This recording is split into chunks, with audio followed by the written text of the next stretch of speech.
বর্ষার সিজনে গ্রামের প্রাকৃতিক দৃশ্য আসলেই সুন্দর হয়। কোনো গাছের পাতাতে কোনো ধুলাবালি কাদা কোনো কিছুই থাকে না, চারদিকে সবুজ আর সবুজ। তো দেখতেই পাচ্ছেন রাস্তাটা ভেজা, অল্প কিছুক্ষণ আগে বৃষ্টি হয়েছে, যার জন্য রাস্তাটা ভেজা আছে। আর গাছপালাগুলো প্রচুর সুন্দর দেখা যাচ্ছে, কারণ গাছের পাতায় যে ময়লা ছিল তা ধুয়ে পরিষ্কার হয়ে গেছে। এটা হলো লবণ নদী। আমরা অল্প কিছুক্ষণের মাঝেই লবণ নদীর ব্রিজের উপর চলে যাব।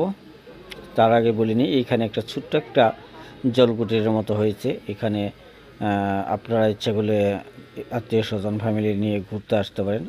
প্রাকৃতিক দৃশ্যটা অনেক সুন্দর, অনেক ভালো লাগার মতন, যা না দেখলে বিশ্বাস হবে না, তবে দেখলে বিশ্বাস হবে যে আসলেই প্রাকৃতিক দৃশ্যটা অনেক সুন্দর। এটা হচ্ছে ভাওয়াল মির্জাপুর থেকে উত্তর দিকে যে রাস্তাটা আসছে পিরুজালির দিকে, অর্থাৎ ভাওয়াল মির্জাপুর আর পিরুজালির মধ্যবর্তী স্থানে এই বিলটি। দক্ষিণ সাইড হইল ভাওয়াল মির্জাপুর ইউনিয়ন, আর বিলের উত্তর সাইড হইল পিরুজালি ইউনিয়ন। তো যাই হোক, যেটা বলতেছিলাম, আসলে এই ভিউটা অনেক সুন্দর দেখার মতন। বিকালবেলা হলে এখানে অনেক কবুতরি থাকে জোড়া ধরে।